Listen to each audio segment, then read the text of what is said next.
नमस्कार दोस्तों। एक बार की बात है, एक दिन भगवान बुद्ध अपने शिष्यों के साथ बैठे थे। वे अपने शिष्यों को शिक्षा दे रहे थे। तभी एक बुद्धिमान शिष्य ने पूछा कि हे गुरुवर, आपने हम सबको हर प्रकार की शिक्षा का बोध कराया है, लेकिन ये नहीं बताया कि अगर जीवन में कभी अहंकार आ जाए तो मनुष्य को क्या करना चाहिए।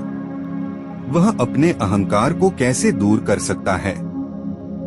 महात्मा बुद्ध अपने शिष्य के इस प्रश्न से बहुत खुश थे। उन्होंने कहा, मैं आप लोगों को एक राजा की कहानी सुनाता हूँ जिसमें आपके प्रश्न का उत्तर मिल जाएगा।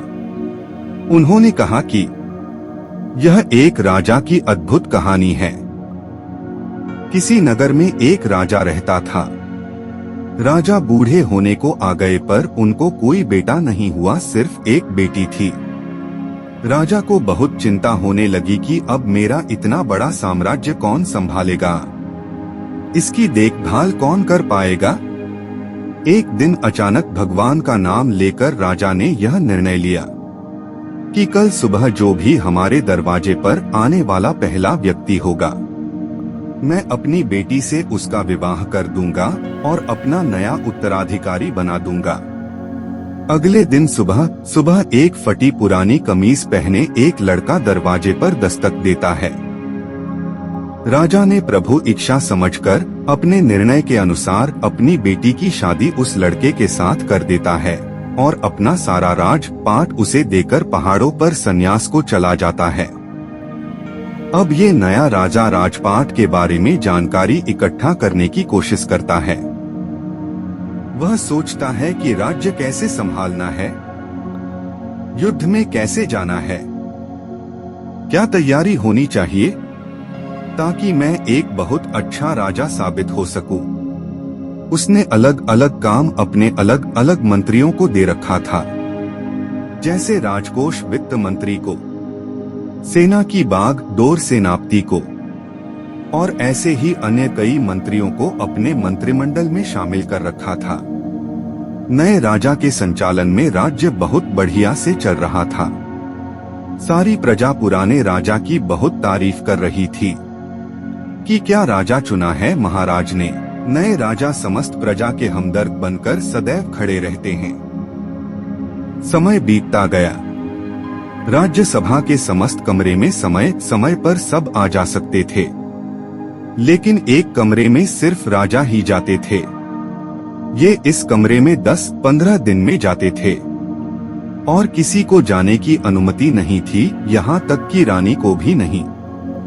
अब समस्त दरबारियों को जिज्ञासा हुई कि आखिर इस कमरे में ऐसा क्या है कि कोई उसके अंदर देख भी नहीं सकता। जानने की इच्छा सभी को थी, लेकिन कोई पूछ नहीं पा रहा था। एक दिन बड़ी हिम्मत करके वित्त मंत्री ने पूछ लिया कि माफ कीजिएगा राजा साहब, लेकिन आखिर इस कमरे में प्रवेश वर्जित क्यों है? क्या है इस कोठरी में? राजा ने उन्हें डांट दिया और कुछ नहीं बताया। कुछ दिन बाद सबने कहा कि अब सेनापति ही पूछ सकते हैं, इनकी बात राजा को माननी पड़ेगी। जब सेनापति राजा से कमरे के बारे में चर्चा किया तो राजा ने उन्हें भी कुछ नहीं बताया। यहाँ से सबके मन में एक ही विचार आ रहा था कि अब रानी ही हैं जो इस जिज्ञासा को समाप्त कर सकती हैं। सबने रानी से कहा कि आखिर इस कमरे में ऐसा क्या है कि महाराज आपको भी जाने की अनुमति नहीं देते हैं। फिर क्या था? रानी ने तो एकदम जिद पकड़ ली कि अब तो मुझे जानना है। राजा के बहुत समझाने के बावजूद भी जब रानी नहीं मानी तो राजा उन्हें ले गए और कमरे का दरवाजा खोला। देखा तो उसमें कुछ भी नहीं था, एक फटी कमीज और कुछ फाटे कपड़े टंगे थे। सब ये देखकर हैरान थे। तो राजा ने बताया कि मैं अपने शुरुआत को याद करने के लिए यहाँ आता हूँ।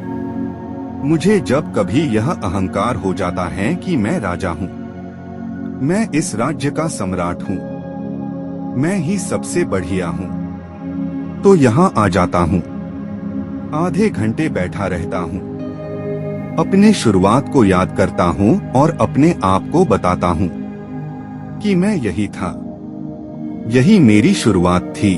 वो तो पुराने महाराज का शुक्र मनाओ कि मुझे राजा बना दिया।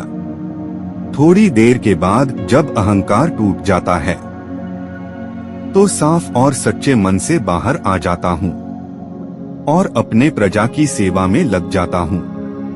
तो दोस्तों, यह कहानी हमें बताती है कि अगर जिंदगी में कभी आपको अहंकार आ जाए, आप अपने को सबसे बेस्ट मानने लगो, आपको लगता है इस संसार में मेरे जैसा तो कोई है ही नहीं, तो अपने शुरुआत को याद करिए, अपने स्ट्रगल वाली पुरानी जिंदगी को याद करिए। आप सरल होने लगेंगे, विनम्र होने लगेंगे, जमीन से जुड़ा हुआ महसूस करने लगेंगे। इसीलिए कहा जाता है कि पैसा इंसान को ऊपर ले जाता है, इंसान पैसा को कभी ऊपर नहीं ले जा पाता। कहानी अच्छी लगी हो तो प्लीज चैनल को सब्सक्राइब कीजिएगा और कमेंट में नमो बुद्धा जरूर लिखिएगा। धन्यवाद।